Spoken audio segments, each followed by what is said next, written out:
Premium motorcycles का segment in दिनों काफ़ी तेज़ी से बढ़ता जा रहा है। और देखो साल 2024 की शुरुआत हो चुकी है और इस साल हमारी पहली बाइक जो कि हमने चलाई है वो है एप्रिलिया की RS457। साल 2023 के अंत में यानी कि दिसंबर महीने में इस बाइक को लॉन्च किया गया था और कीमत काफ़ी ज़्यादा आकर्षक रखी गई थी, 4,10,000 रुपये एक्स शोरूम। अब देखा जाए उसी टाइम ना यामाहा की R3 भी लॉन्च हुई थी, जिसकी कीमत अगर आप देखेंगे तो काफ़ी ज़्यादा महंगी साबित हो रही है अगर आप कंपेयर करते हो एप्रिलिया RS457 से। लेकिन इस बाइक की कीमतें तो कम है, साथ ही इस बाइक में ऐसे ऐसे फीचर्स मिलते हैं जो कि प्रॉपर एक स्पोर्ट्स बाइक में देखने को मिलते हैं। तो दोस्तों मैं हूं अंकित दुबे, मैं मौजूद हूं कोयम्बटूर के कारी मोटर स्पीडवे में और मैं चलाने आया हूं एप्रिलिया की RS457। और इस वीडियो में आपको मिलने वाला है एप्रिलिया RS457 का first ride review. Aprilia RS457 देखा जाए तो एप्रिलिया की सबसे सस्ती स्पोर्ट्स बाइक है। इस बाइक को अगर आप देखेंगे ना ध्यान से तो एप्रिलिया की RS660 और एप्रिलिया की RS-V4 जैसा इसका डिज़ाइन मिलता जुलता नज़र आएगा। अब देखो DNA वहीं से लिया गया है। तो बेसिकली अगर आप फ्रंट प्रोफाइल देखते हैं तो यहाँ पर आपको फुल LED लाइट्स मिल जाती है, जिसमें आपको इंटीग्रेटेड टर्न इंडिकेटर्स मिल जाते हैं और ये बहुत ही ज़्यादा प्रीमियम नज़र आते हैं। बाकी आपको काफ़ी चौड़ा यहाँ पर फ्रंट एप्रन या फेयरिंग आप कह सकते हो नज़र आती है। डबल फेयरिंग आपको यहाँ पर देखने को मिल जाती है। बाकी 13 लीटर का फ्यूल टैंक है और ये फ्यूल टैंक का जो साइज़ है नो डाउट आपको काफ़ी ज़्यादा बेहतर नज़र आएगा, खासकर इसका जो कटआउट है। बाकी पीछे की तरफ ये जो सीट दी गई है काफ़ी चौड़ी सीट है और इस सीट पर आप काफ़ी आरामदायक अवस्था में बैठ सकते हैं। बेस्ट पार्ट तो ये है कि जैसे ही आप इस बाइक को चलाते हैं तो प्रॉपर एक स्पोर्ट्स बाइक वाला फील नज़र आता है। इसके अलावा अगर आप रियर में भी देखते हैं तो वहाँ पर जो टेल लाइट है वो काफ़ी ज़्यादा बेहतरीन साइज़ में देखने को मिल जाती है और टर्न इंडिकेटर्स आप पीछे भी देख सकते हैं, लेकिन वहाँ पर इंटीग्रेटेड नहीं है और प्रॉपर आपको इंडिकेटर दिए गए हैं। एल्यूमिनियम फ्रेम पर इस बाइक को बनाया गया है और अंडरबेली एग्जॉस्ट तो आप देख ही सकते हैं। बाकी सीटें अगर आप देखते हैं, खासकर जो राइडर सीट है वो नो डाउट काफ़ी चौड़ी है और यहाँ पर बहुत ही आरामदायक अवस्था में आप बैठ सकते हैं। इसके अलावा जो पिलियन सीट है वो बहुत ज़्यादा चौड़ी नहीं है, आपको पिलियन अगर बिठाना है तो आप बिठा सकते हैं, लेकिन मुझे नहीं लगता कि वो उतना ज़्यादा आरामदायक अवस्था में पीछे बैठ पाएगा। बाकी ग्रेब हैंडल्स आप देख सकते हैं जो कि इसमें इंटीग्रेटेड है और ये बहुत ही ज़्यादा कामगार साबित होते हैं अगर पिलियन इन्हें पकड़ के पीछे बैठता है। बाकी हैंडल पर अगर आप क्लच लीवर या ब्रेक लीवर की बात करते हैं, ये भी बहुत ज़्यादा प्रीमियम नज़र आते हैं। स्विचेस नो डाउट बहुत ही ईजी टू यूज़ हैं और बहुत ही ज़्यादा प्रीमियम नज़र आते हैं। बाकी यहाँ पर आपको 5 इंच का कलर TFT स्क्रीन दिया गया है और इसमें आपको बहुत सारी जानकारियाँ देखने को मिल जाती हैं। इस बाइक में आपको 3 राइड मोड्स मिलते हैं, साथ ही 3 लेवल के आपको ट्रैक्शन कंट्रोल्स भी मिल जाते हैं जिन्हें आप ईजिली कंट्रोल कर सकते हैं। और इस स्क्रीन में आपको वो सभी जानकारियाँ मिल जाती हैं जो कि आपको एक स्पोर्ट्स बाइक में से चाहिए होती हैं।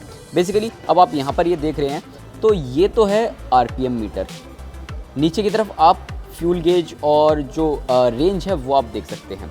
बाकी यहाँ पर जो स्विचेस दिए गए हैं इनके ज़रिए कुछ चीज़ें टॉगल कर सकते हो, जैसे कि अगर आपको मीटर देखना है तो यहाँ पर ट्रिप कितनी ट्रिप हुई है, मैक्स कितना है, मैक्स स्पीड कितनी गई है, फ्यूल कितना लगा है, वो सारी जानकारी आपको मिल जाती हैं ट्रिप A और B की।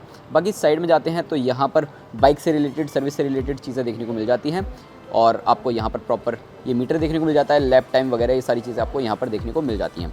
इसके अलावा यहाँ आप अपने स्मार्टफोन से इसे कनेक्ट कर सकते हैं, इसके लिए एक ऐप चाहिए होती है और बेसिकली ऐप का जो नाम है वो है एप्रिलिया RS कनेक्ट। तो आप ऐप के ज़रिए इस बाइक को कनेक्ट कर सकते हैं। फ़ोन नंबर्स हैं, कॉन्टैक्ट्स हैं, उनकी डिटेल्स आपको देखने को मिल जाती है।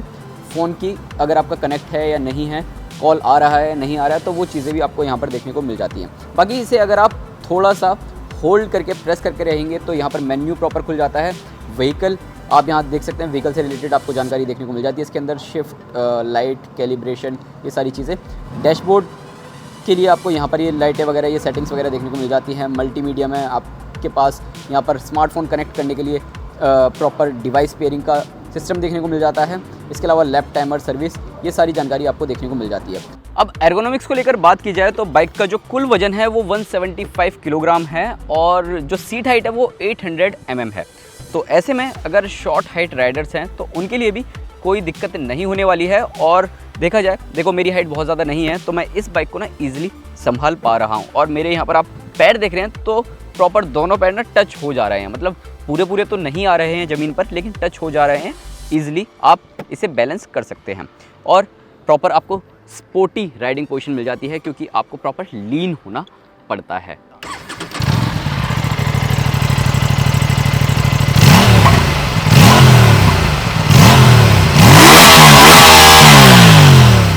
एप्रिलिया का 457 सीसी का ट्विन सिलेंडर इंजन इस बाइक में मिलता है और 47.6 bhp की पावर और 43.5 न्यूटन मीटर का टॉर्क। स्लिप एंड असिस्टेंस मिल जाता है, राइड बाय वायर थ्रॉटल मिल जाता है क्योंकि इसमें आपको राइडिंग मोड्स मिलते हैं, तो ऑब्वियस सी बात है राइड बाय वायर थ्रॉटल के जरिए आप इजीली बाइक के जो राइड मोड्स हैं उन्हें चेंज कर सकते हैं। इसके अलावा इस बाइक की जो परफॉर्मेंस है वो नो डाउट आपको बहुत ही ज़्यादा बेहतरीन देखने को मिलती है। ऐसा इसलिए क्योंकि जब मैंने इस बाइक को ना जब इस बाइक पर बैठा तो स्टार्ट होने के बाद ट्रैक पर पहले लैप के लिए मैं गया तो फर्स्ट गियर में ही ये बाइक मुझे बहुत ही ज़्यादा एग्रेसिव फील करा रही थी। उसके बाद सेकंड गियर थर्ड गियर पर जाते जाते इस बाइक को 3000 से 4000 आरपीएम पर स्विच करते करते ये बाइक ना नो डाउट आपको बहुत ही ज़्यादा एग्रेसिव नज़र आती है और इसका जो एग्जॉस्ट नोट है आपको ऐसा फील कराता है कि आप स्पोर्ट्स बाइक की अलग ही दुनिया में हैं, आप स्पीड की रफ्तार की एक अलग ही दुनिया में हैं। तो ऐसे में अगर आप इस बाइक को ट्रैक पर चलाते हैं तो नो डाउट बहुत ही ज़्यादा ये बाइक आपको खुश करती हुई नज़र आती है। एक चीज़ और, इंजन की जो रिफाइनमेंट है वो नेक्स्ट लेवल है। वाइब्रेशन आपको कहीं पर भी देखने को नहीं मिलती है, चाहे आप 100 की रफ्तार में हो, 120 की रफ्तार में है या फिर 150 की रफ्तार में। ये बाइक आपके चेहरे पर एक खुशी हमेशा रखती ही रखती है। हालांकि इस बाइक को हम थोड़ा सा उबड़ खाबड़ सड़कों पर नहीं चला पाए हैं, प्रॉपर एक इंडियन रोड पर नहीं चला पाए हैं, तो ऑब्वियसली बात है हम उसके बारे में तो आपको ज़्यादा ज्ञान नहीं दे पाएंगे क्योंकि इस बाइक को हमने सिर्फ और सिर्फ ट्रैक पर ही चलाया है। तो ऐसे में जो कॉर्नर्स हैं, कॉर्नरिंग पर अगर आप इस बाइक को तेज़ रफ्तार में मोड़ने की कोशिश करते हैं, जो सस्पेंशन सेटअप है फ्रंट में और रियर में अगर आप एडजस्ट करके प्रॉपर थोड़े से इनको स्टिफ बना लेते हैं तो ऑब्वियस सी बात है तेज़ कॉर्नर पर मोड़ने के दौरान ये बाइक आपका आत्मविश्वास कम नहीं होने देती है। इसके अलावा इस बाइक में एक चीज़ और ख़ास है कि जो ट्रैक्शन कंट्रोल्स हैं, जो ट्रैक्शन मोड्स आपको इस बाइक में मिलते हैं, उनके ज़रिए इस बाइक को चलाना बेहद ही आसान है। तो जहाँ जितना ट्रैक्शन चाहिए उतना आपको इस बाइक से मिल जाता है। डुअल चैनल ABS के चलते आपको ब्रेकिंग भी इस बाइक से काफ़ी ज़्यादा बेहतर देखने को मिलती है। एप्रिलिया RS 457 को पुणे के पास पियाजियो के बारामती प्लांट में बनाया जा रहा है और इसी वजह से इस बाइक की जो कीमत है वो है 4,10,000 रुपये एक्स शोरूम। और जिस कीमत के साथ ये बाइक आई है भारतीय बाज़ार में, उस कीमत के लिहाज से ये मोटरसाइकिल बेहतरीन परफॉर्मेंस के साथ आती है, परफेक्ट पैकेज के साथ आती है। बेसिकली अगर परफेक्ट पैकेज में आप देखते हैं फीचर्स ज़बरदस्त देखने को मिलते हैं, स्मार्टफोन कनेक्टिविटी मिल जाती है, राइड मोड्स मिल जाते हैं और साथ ही इस बाइक का जो डिज़ाइन है नो डाउट काफ़ी ज़्यादा लोगों को पसंद आने वाला है। ओवरऑल आपको एप्रिलिया RS 457 का ये फर्स्ट राइड वीडियो कैसा लगा नीचे कमेंट सेक्शन में बताएं। साथ ही अपने उन दोस्तों को भी ये वीडियो ज़रूर शेयर करें जो कि जानना चाहते हैं कि अगर वो एप्रिलिया खरीदने वाले हैं तो उन्हें किस लेवल की परफॉर्मेंस इस RS 457 से मिलने वाली है।